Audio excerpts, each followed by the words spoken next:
another woman, she's being catty and she's fighting me. People are like, it's just a song. No, nothing is just anything. I speak my mind, I share my ideas, but I've always done that. And I'm always going to. River TV. Speak your mind. What's up, guys? It's your girl Riva, and I'm back again with another video. Yo, shout out Singer to Riva, India man. Big up, Arie big up. is facing massive backlash right now all over social media because she called out a song by rapper Young Miami, and people basically don't want to hear it. So we're going to go ahead and just dive right into the conversation. And of course, I'm going to give you guys my thoughts, my feelings, and my opinion on this entire situation. Now, Young Miami is actually one part of the previous rap group City Girls, and most of you might know her maybe from that group. If you don't know her from that, she had a relationship with Diddy before his incarceration. And, you know, now she has come forth with this new song, which has been, you know, named the Song of the Summer, called Spend That. Now, to give you guys context of the actual song, I obviously can't play the song for you guys, so I'm going to go ahead and read out a couple of the lyrics. So the most famous part of the song is actually the chorus, and it says, "Where all my scamming ends at? Spend that money fast. 20s, 50s, 100s cash. Boy, go in that go-yard bag. Boosting bees, where y'all at? Stuffing that ish in y'all bag. Just to flip it, pop some tags. Girl, go in that go-yard bag." Now, obviously, we know what this song is about. Okay, we don't need to go into like a deep dive, you know, to try to figure out what it was or what the deeper meaning of the lyrics are. She's talking to scammers. She's talking to boosters. What are boosters? Boosters are thieves.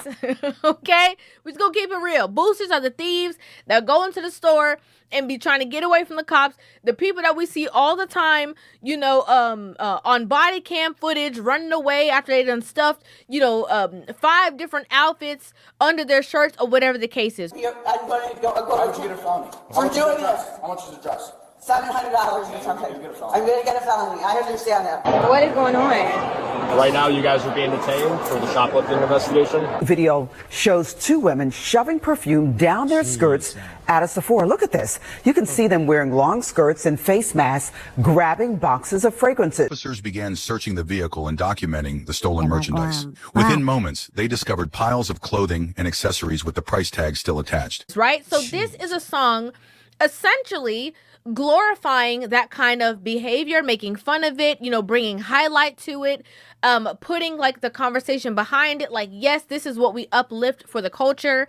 And India Arie basically responded to a comment on social media, and then all of this, you know, tension or contention basically started. So as you can see here, somebody made a post on their threads, and it said, "I'm calling for a boycott of Young Miami's song, Spend That.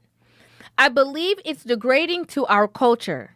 At some point, we have to take seriously the power music has over our perception and the values it reinforces. This can't be the song of the summer." India Arie then responded back to that thread, and she said, "I spent my entire adult life caring way too much because I finally learned that not everybody cares with a capital C, and explaining it to them is not going to make them care. Everything you listen to, see, or eat is going to influence you. So make wise choices, y'all." Heart emoji. She then posted another reply, and she said, "I finally realized that not everybody wants to get free, and it was a very, very, very rude awakening. Shake my head. Because the mass acceptance of this song is a crystal clear sign of this much bigger truth." Now, this is the thing, right? When I first heard the song, immediately, right? Because I'm not kind of like in the warp, right? I don't listen to a lot of nowadays hip hop music, rap music, or whatever. Sometimes I be feeling like the beat over here and the rappers is over here. That's first of all, right? Just sonically, it doesn't really measure up for me, right? But then also, you know, the first time I'm giving you guys my genuine feelings. The first time I actually heard that song, I was like, this is crazy. Like, I immediately thought of the younger generation. I immediately thought of how much, conversations that I've even had here on this platform where I've reacted to body cam footage of, the same exact things that are being spoken about, right? And so I was very shocked and surprised that, obviously somebody put those words to music, but then also that it caught like a wildfire, right? Yeah. And so I completely understand what it is that she's saying, because when you have the gays, I love that she said that not everybody cares with a capital C, because a lot of times people have conversations, they say that they care about the culture and stuff like that. But when you are pushing or promoting certain lifestyles that will lead to prison, okay, true. They will lead to jail. You're defending certain things, and you're defending certain conversations, but then you're kind of like creating spaces for people to be in opposition of levels of authority. It's a very it's a very slippery slope, right? She's spot on with that, man. River TV, I'm going to leave the link down at the bottom so you can go ahead and watch the whole entire clip. But honestly, I do agree 1,000% with not only with River, but I do agree 1,000% with India Arie. Speaking on that song, I've never actually heard the entire song. I just heard a little snippet of it, which was crazy, just that little hook part, and that was it. And for some odd reason, tell you the truth, I can't get that dang song out of my head. Really can't get that song out of my head.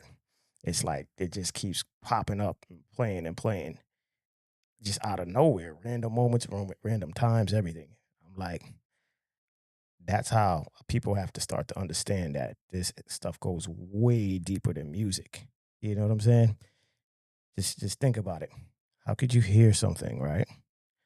Just a little snippet, maybe say 5 seconds at that I heard. And for days and freaking months, like not even, I don't say days, months, I would say about almost a freaking week, that song, that little snippet that I heard is stuck in my head, right? And throughout the day, I'm catching myself starting to sing this song. And I'm like, what the hell? I'm like, what the hell am I singing this song for? I've never listened to the entire song. That right there really shows people have to start opening their eyes that it's deeper than music. It's a lot of spell work going into these songs and these music people have no idea about. You get what I'm saying? And I'm pretty sure I'm not the only one who picked that up. You get what I'm saying? But these things are being done behind the scenes, and a lot of people don't even know, not aware of. You get what I'm saying? Where something could stick in your head and you can just hear it for maybe 3 or 2 seconds or 5 seconds at the most. That's where you have to start drawing the line and understanding that this thing goes deeper than music. You get what I'm saying? But yeah, I definitely stand with you, sister, India Arie. I do believe it's time for our culture to kind of step up, right? And start to basically guide the younger generation in a way where we're not promoting scamming. We're not promoting boosting, whatever that song is promoting. You get what I'm saying? We're not promoting any of that stuff for any of our people or any other people to go towards going to jail. You get what I'm saying? Because it seems like these types of music is always getting pushed out to the world, right? And it's a display of our culture. But really and truly, that's not how we are. You get what I'm saying? It's like you have a puppet master who's behind this whole music thing and pushing out songs that are portraying this negative image of our people. You get what I'm saying? So now this is the time for our people to kind of start stepping up and standing up and literally start pushing and getting these songs off of the airwaves. I mean, don't get me wrong. I like certain types of songs, but songs that's going to be sitting there promoting, boosting, things on a criminal path for the youth, I don't agree with. And I think that everyone in our culture should not agree with that either. You get what I'm saying? Because it's just a bad look overall, completely. You get me? And nothing against Young Miami or, all those who support her or whatever the case may be. But I think personally it's time for us within our own culture to start portraying a better image, not only for us and the younger generation, but for the entire world. You get what I'm saying? Just to give you guys like a little insight on something. I was listening to an interview with Jackie Chan, and this was back in the days when he was speaking on Rush Hour, right? And they were talking about certain things in the scene. He was talking about certain things in the scenes and the movies that he couldn't do because it was going to portray his people in a certain way, and he couldn't do that. You get what I'm saying? And I truly believe that we as a people need to actually start guarding our image and guarding our self-image of just everything, because the world has this negative image of us, and really and truly, it's not like that. I mean, half of the people who have these images of us really don't even know us. So at the same time, can you blame them for seeing however we're portrayed on TV and all this stuff in their head? When they come across us in person, that's what they think until they really know us. And they're like, holy shoot, you're not like that. You get what I'm saying? So it really is up to us to kind of take the narrative back and start to push back against certain record labels, major labels, and things like that are pushing this negative image across our entire culture. You get me? But I do stand with you in the Arie, and I love what you're doing. Keep doing it. And at the end of the day, again, no offense, Young Miami. It's all love, but we all got to do better. All right? Magnetic frequency.